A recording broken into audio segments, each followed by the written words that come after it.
Personne au monde ne peut douter de la souffrance, calvaire et drame vécus par les Congolais dans l'est du pays. C'est les propos de Patrick Mouyaya, ministre de la Communication et Médias, porte-parole du gouvernement, lors d'un briefing presse animé à Kinshasa.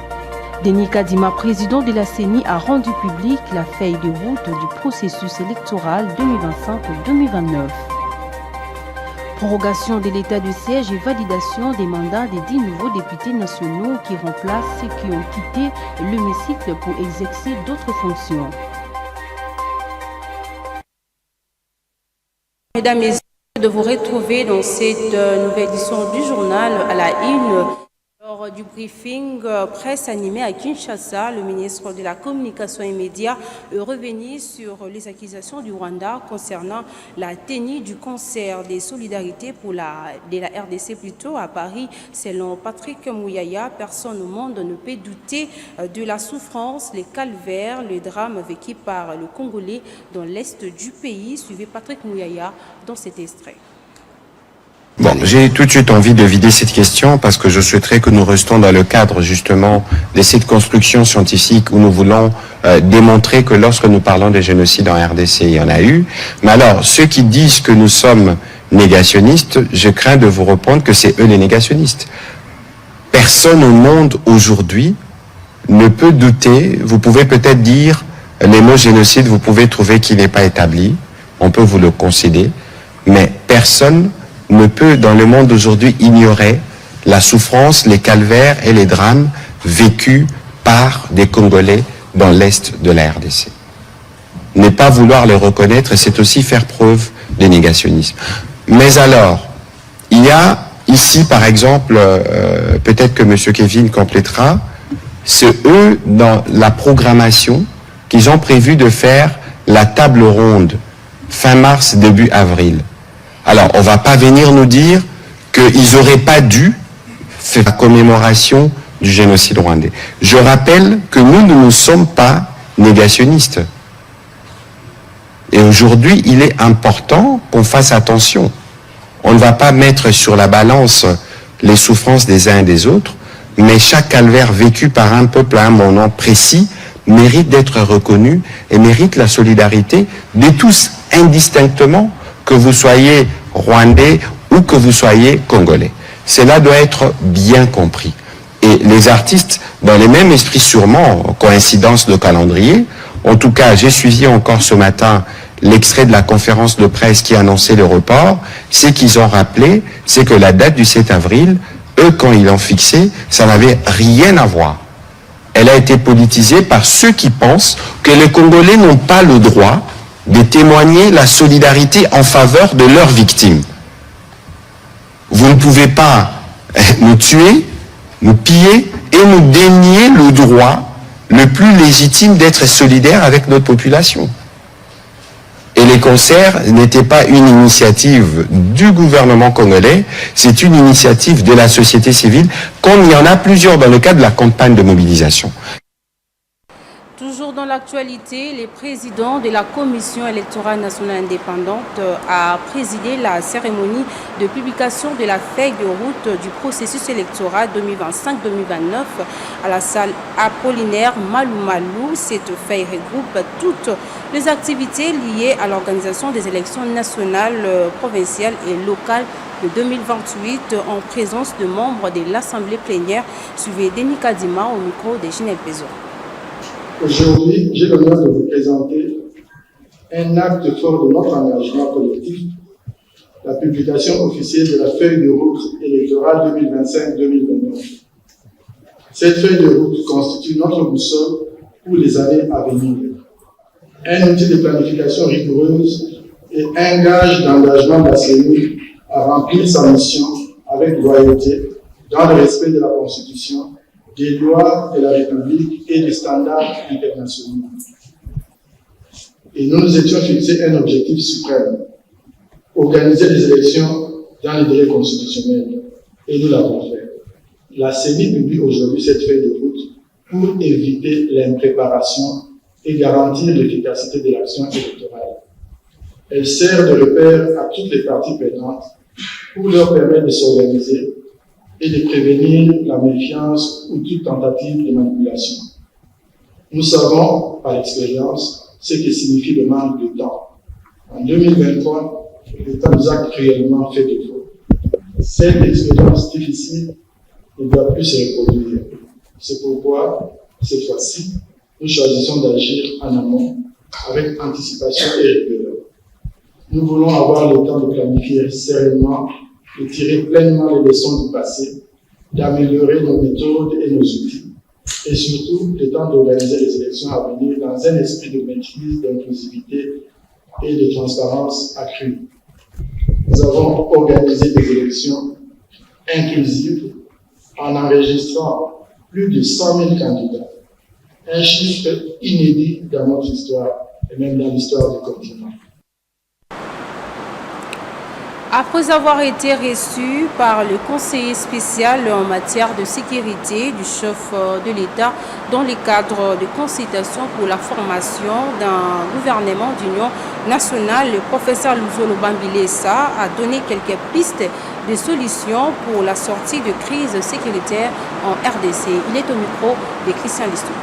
J'ai été reçu en qualité d'intellectuel, intellectuel engagé sur le plan politique, et donc d'une personnalité politique indépendante. J'ai eu le plaisir d'exprimer à son Excellence, Monsieur le Conseil spécial, que par rapport à la situation actuelle que nous traversons, essentiellement cette crise de l'Est, pour laquelle le gouvernement serait appelé à apporter de solutions, la voie de sortie, c'est le recours, c'est deux choses, le recours à la politique de justice transitionnelle. Pourquoi le recours à la politique de justice transitionnelle comme mode de sortie des crises et de démarche du gouvernement? Parce que cette justice, dans ces quatre piliers, prévoit une réponse nécessaire aux victimes congolaises et à la population congolaise. En effet, la politique nationale de justice transitionnelle préconise quatre piliers. Le premier, c'est la vérité. Il faut que le peuple congolais, le peuple congolais sache pourquoi il y a eu 10 millions de morts. Deuxièmement, le pilier justice et poursuite judiciaire. Il est important que ceux qui sont les auteurs de ces crimes de masse répondent, soit sur le plan national et soit sur le plan international.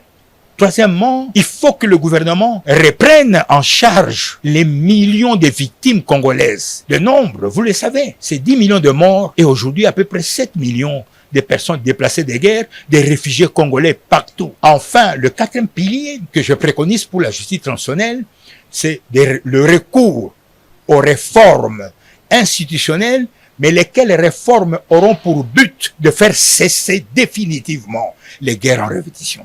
Il faut donc une réforme de l'armée, il faut une réforme de la police, il faut surtout une réforme de la justice, une réforme des services de sécurité.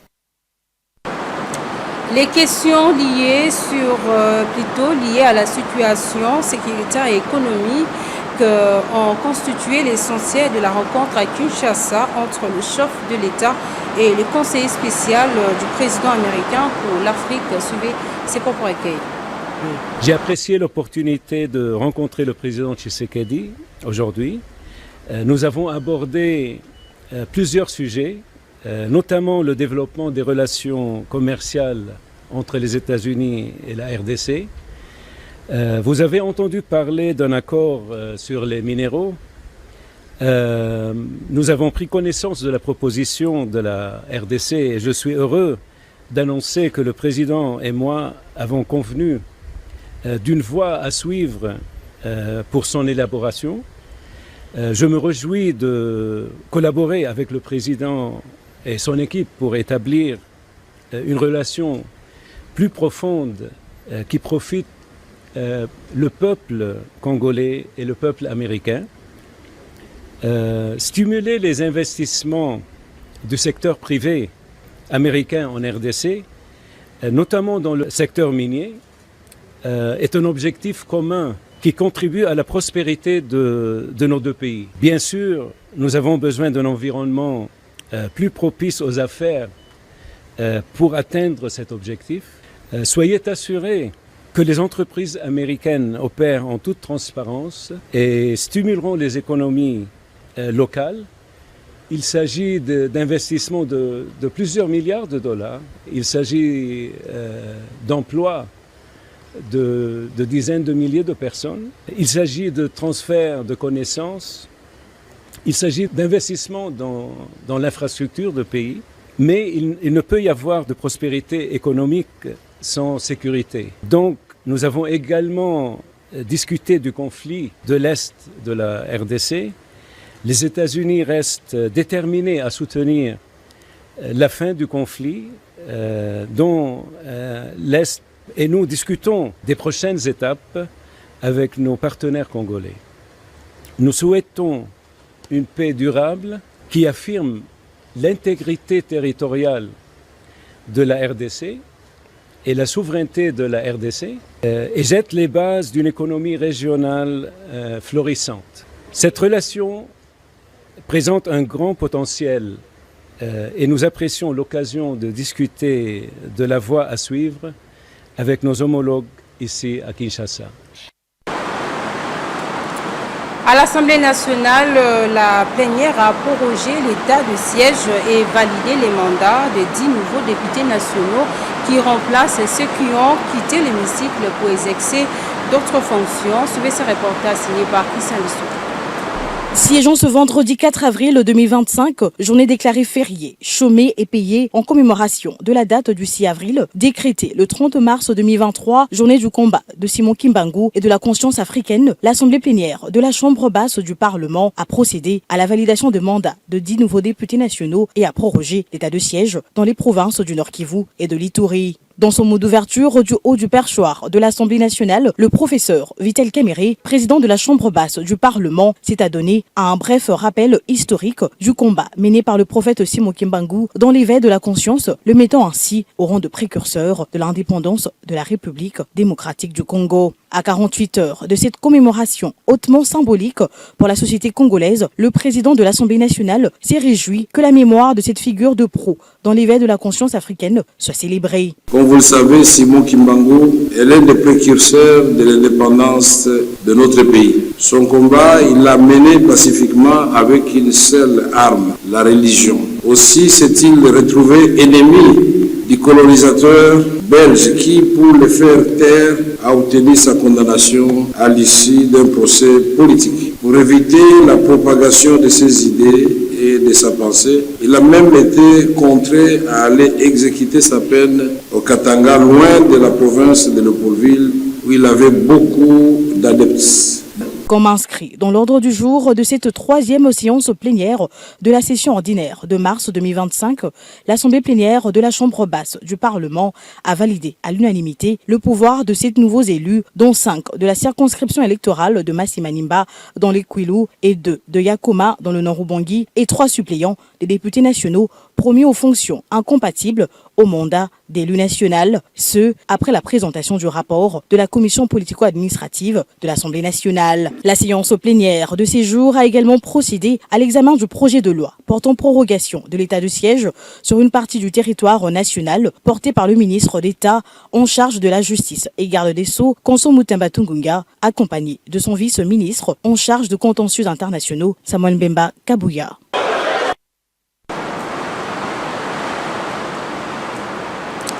Toujours à l'Assemblée nationale, l'honorable président Vital Kamerhe a échangé avec l'ambassadrice de Pays-Bas accréditée en RDC, Angèle Samoura, où ils ont plutôt mis l'accent sur les questions qui touchent la situation sécuritaire à l'est du pays. Dans le cadre de la coopération bilatérale et parlementaire entre la République démocratique du Congo et les Pays-Bas, l'ambassadrice hollandaise en RDC, Angèle Samoura, a été reçue le jeudi 3 avril 2025 par le président de l'Assemblée nationale, le professeur Vital Kamerhe. Échangeant autour de la situation sécuritaire qui prévaut dans la partie est de la République démocratique du Congo, occasionnée par une guerre d'agression menée par le Rwanda et ses supplétifs du M23, la diplomate hollandaise a transmis au speaker de la Chambre basse du Parlement un message de soutien de son pays. L'hôte du speaker de la Chambre basse du Parlement qui a condamné au nom de son pays la violation de l'intégrité territoriale de la République démocratique du Congo a par ailleurs fait savoir que le Pays-Bas soutient tous les processus de paix engagés pour les retours de paix en RDC. J'ai fait une visite courtoisie avec Monsieur le Président de l'Assemblée nationale. On se voit pour parler un tout petit peu du pays, des possibilités, des soucis et comment en tant que Pays-Bas on peut appuyer l'RDC. On suit avec grand intérêt tous les processus de paix qui sont en train de se dérouler et on se tient au courant et bien sûr on appuie toutes les processus qui peuvent faire une paix durable au pays. De son côté, le président de la Chambre basse du Parlement, le professeur Vital Kamerhe, a salué vivement les soutiens apportés par les Pays-Bas en ces moments critiques où la RDC a besoin de l'attention de tout le monde. Il s'agit là d'un résultat positif de plus de la diplomatie parlementaire initiée par l'Assemblée nationale pour le retour de la paix sur toute l'étendue du territoire national. Les Pays-Bas restent un partenaire de taille de la République démocratique du Congo en matière de coopération au développement et reste engagé à apporter son soutien dans la recherche de la paix dans le pays de Lumumba. De son côté, la première ministre Judith Suminwa a présidé à Kinshasa, à l'hôtel du gouvernement, la réunion de coordination du Conseil national de la zone de libre-échange continentale africaine suivait. Près de 20 ministères y ont pris part. L'objectif de cette rencontre était de faire le point sur l'encadrement de la mise en œuvre de l'intégration de la République démocratique du Congo dans la ZLECAf. Selon le ministre du Commerce extérieur Julien Paluku, la mise en œuvre de l'intégration de la République démocratique du Congo dans la ZLECAf progresse de manière satisfaisante. Elle repose principalement sur la suppression progressive des tarifs douaniers. La première ministre Judith Suminwa coordonne les comités chargés de la mise en œuvre de la ZLECAf. La RDC a ratifié l'accord et a déposé ses instruments de ratification en 2022, acceptant ainsi de supprimer progressivement les barrières douanières à l'instar de ce qu'a fait l'Europe avec la CEE en 1957. Le ministre du Commerce extérieur Julien Paluku insistait sur l'opportunité économique qu'offre la ZLECAf pour la RDC à condition que des ajustements soient réalisés dans les politiques publiques et les infrastructures économiques. La première ministre a tenu à se rassurer que chaque ministre est en train, dans son secteur, de mettre en œuvre les différentes politiques publiques qui nous permettront d'entrer de plein pied dans cette zone de libre-échange continentale d'ici 2036.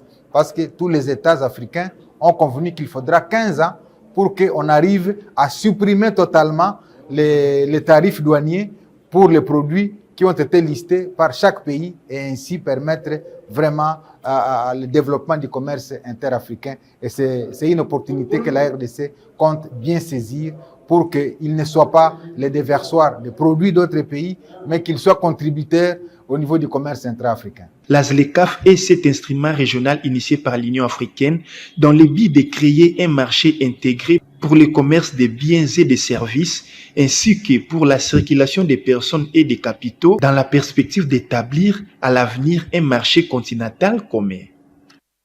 Des descentes conjointes entre le Centre national de lutte contre les cancers, CNLC, et l'un de ses fournisseurs des anticancérés, Wanuna 9 RDC, a été organisée dans le souci de sensibiliser la population congolaise sur la gratuité des médicaments anticancéreux dans les structures de la prise en charge qui travaillent en collaboration avec les CNLC. Suivez ce reportage de Fanny Tiswaka.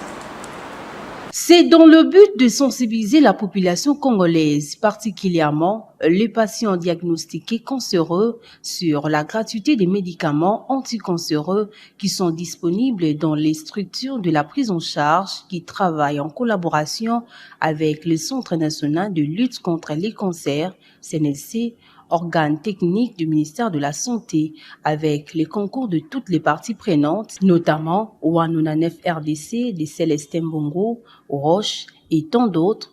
que ces descentes ont eu lieu. La première descente a été faite dans les districts de Lukunga au centre hospitalier Nganda, qui est le centre phare de la prise en charge des patients vivant avec les cancers et qui bénéficie aussi de médicaments anticancéreux tels que l'explique le pharmacien du CNLC, Laurent Sellé. Les médicaments, nous les réceptionnons de hubs, à partir de hubs de Kinkole, et de là, nous les amenons, nous les distribuons dans les structures de prise en charge qui sont déjà présélectionnées par le CNLC. Et c'est dans ce cadre que nous sommes descendus sur terrain, ici au centre Nganda, qui est le centre phare dans cette prise en charge du cancer, particulièrement dans la gratuité de médicaments que le gouvernement a mis à la disposition du Centre national de lutte contre le cancer. De son côté, le médecin-chef du staff, Jean-Jacques Numbi, du centre hospitalier Nganda, remercie le CNLC pour les efforts consentis à la prise en charge de maladies oncologiques. Je dirais un grand merci pour le CNLC parce que le coût des produits, à l'époque où le malade devait acheter, ce n'est pas à la portée du moyen de Congolais. La deuxième descente effectuée à Tchangou au centre médical Mater Dei, où les produits sont également disponibles en grande quantité et dans le respect des conservations selon la température du produit. Le professeur Dieudonné Sandoku, médecin directeur de Mater Dei, a loué le travail qu'effectue le CNLC. C'est vraiment un soulagement pour nos malades. C'est vraiment une occasion pour nous, le centre médical Mater Dei, de remercier ces efforts. Et nous aimerions que ces efforts s'étendent aussi. Notons que le gouvernement congolais est très déterminé à relever les défis de la prise en charge du cancer avec le concours de Wanonanef, RDC, Roche et pour ne citer que ceux-là qui fournissent des médicaments de haute qualité. Du Lualaba, la chef de l'exécutif provincial Fifi Masuka est de retour à Kolwezi pour préparer l'arrivée du chef de l'État au mois de juin prochain dans cette partie du pays. Ginelle Peson. Dans la mi-journée de ce jeudi 3 avril 2025, la gouverneure du Lualaba a regagné sa province des cœurs par l'aéroport de Kolwezi. Après les honneurs militaires, Fifi Masuka Saini a été accueilli par les conseils provinciaux de sécurité, les membres de son gouvernement, ceux de son cabinet et d'autres. La gouverneure qui fait la fierté de la vision Tshisekedi au Lualaba revient d'une mission hautement politique à Kinshasa, la capitale de la République démocratique du Congo, où elle a répondu à l'invitation du Conseil spécial du chef de l'État en matière de sécurité qui supervise les consultations nationales en vue de la formation du gouvernement d'union nationale. C'est confiant à la presse, Fifi Masuka Saini a commencé par remercier les chefs de l'État déterminés à rétablir complètement la paix dans la partie est de la RDC. Elle a également encouragé les vaillants soldats, les Wazalendo et les jeunes Lualabais qui ont répondu à son appel en intégrant volontairement les rangs des forces armées de la RDC. Nous disons merci au président de la République qui a convoqué ces consultations pour la paix dans notre pays. La province du Lualaba est derrière les FRDC, le Wazalendo, ainsi que toutes les personnes qui sont impliquées dans la sécurité de notre pays. La chef de l'exécutif provincial a annoncé la tenue prochaine de la 12e conférence des gouverneurs à Kolwezi. L'autorité provinciale a également invité ses administrés à réserver un accueil chaleureux au président Tshisekedi. En ce qui concerne l'arrivée du président de la République, nous devons tous nous mettre en place, préparer l'accueil de la conférence de gouverneurs. J'invite la population du Lualaba, toutes les autorités, mettons-nous au travail. Nous sommes la province de la paix et nous mettons encore une fois cette rencontre de tous les gouverneurs de la République démocratique du Congo dans les mains de Dieu. Avant de quitter l'aéroport, la surnommée fille aînée de l'Union sacrée de la nation a été ovationnée par une partie de ses administrés. Dans un autre chapitre, la ministre des Affaires sociales, Actions humanitaires et Solidarité nationale, Nathalie Aziza Mounana, a clôturé le mois de mars avec les femmes de l'Église, ministère international d'évangélisation pour la délivrance des captifs. Suivez cet élément de Naomi Katako. La ministre des Affaires sociales, Actions humanitaires et Solidarité nationale, Nathalie Aziza Mounana, est allée rendre gloire à Dieu au ministère international d'évangélisation pour la délivrance des captifs du pasteur Jacques Kambala Chilombo. Fervente chrétienne et servante du Seigneur, Nathalie Aziza Mounana a intercédé en faveur de victimes de conflits à l'est de la République démocratique du Congo et pour la paix dans cette partie du pays occupé par le rebelle du M23, AFC, bénéficiaire du soutien logistique de Paul Kagame. Accompagné de l'ambassadeur humanitaire de son ministère, le pasteur Jean Bosco Kankou Kalumbu, qui n'a pas hésité à placer des mots juste pour la circonstance. Nous terminons le mois de la femme. Comme je le dis toujours, la maman est le pilier de la famille, le socle du développement. Quelle est ta détermination pour ton pays d'abord? La maman peut être la personne par laquelle Dieu passera pour nous apporter la paix. Dans sa famille, quartier, commune, province. Et c'est là où j'aime toujours rappeler le rôle de la femme au sein de sa famille et tout ce qu'elle entreprend. Je bénis les mamans, que Dieu vous bénisse. Clôture de mois de mars, oui. La ministre des Affaires sociales, Actions humanitaires et Solidarité nationale, Nathalie Aziza Mounana, continue la sensibilisation des jeunes filles d'aujourd'hui et femmes de demain à intégrer massivement l'armée congolaise pour défendre la patrie face à ceux qui envahissent le territoire congolais en violant les droits des femmes qui dorment aujourd'hui à même le sol, privés de tous. Pour clôturer cette édition du journal, dans le même registre, la Fondation Caliste Mounana a célébré la fin du Ramadan avec les femmes musulmanes à Kimpushi, dans la province du Haut-Katanga. Naomi Katako, une fois de plus. En marge de la clôture du mois dédié aux droits des femmes et à l'occasion de la fin du Ramadan, la Fondation Caliste Mounana, ministère de veuves, des orphelins et de personnes vivant avec handicap, a comme dans ses habitudes depuis plus de 3 décennies remis de vivres et non-vivres à la mosquée de Kimpushi, située à 30 km de la ville de Lubumbashi. La Fondation Caliste Mounana a posé un geste caritatif dans le cadre de la clôture de la prière de l'Aïd el-Fitr, marquant ainsi son accompagnement à tous les fidèles musulmans de Kimpushi, où est situé le siège national de la Fondation. Excellensi Mama Aziza Mounana anatukumbuka sio wa Muislamu ambaye ni basa yake hapa Mkipushi. Tunafurahi sana sana sana kufuatana na kitendo ambacho anatufanyia. Hii fasi ambayo alitoa Mwenyezi Mungu amzidishie zaidi ya hii ambayo alitoa. Maana yake Waislamu wote wa hapa kwetu Kipushi tunambeba Mama Aziza Mounana, tunamweka mikono ya Mwenyezi Mungu amkinge na kila balaa. Tunashukuru kwa Son Excellence Nathalie Aziza Mounana kwa kutukumbuka shie ba mizilima leo kwa karemi yetu tunafika mwisho, maana tukumbuka kwa kutusaidia hii msaada hii. Mungu amuzidishie, Mungu amrudishie baraka, Mungu apitishe paibi anatoa vipite vingine na Mungu amongezee. Ce geste de la Fondation Caliste Mounana tombe à point nommé dans un contexte où les questions de cohésion sociale et dialogue intercommunautaire revêtent une importance particulière en République démocratique du Congo. D'après les bénéficiaires, ces actions contribuent à renforcer les liens entre les différentes composantes de la société congolaise. Nous sommes arrivés à la fin de cette édition du journal. Place à présent au rappel des principaux titres.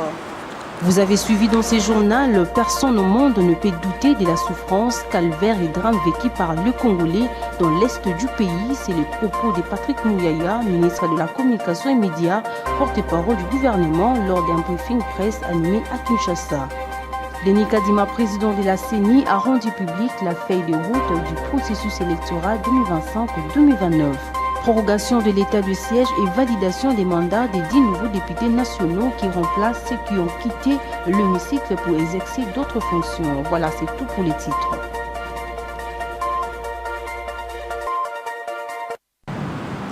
Voilà, c'est tout pour ces journaux. Merci à vous de nous avoir suivis. Au revoir.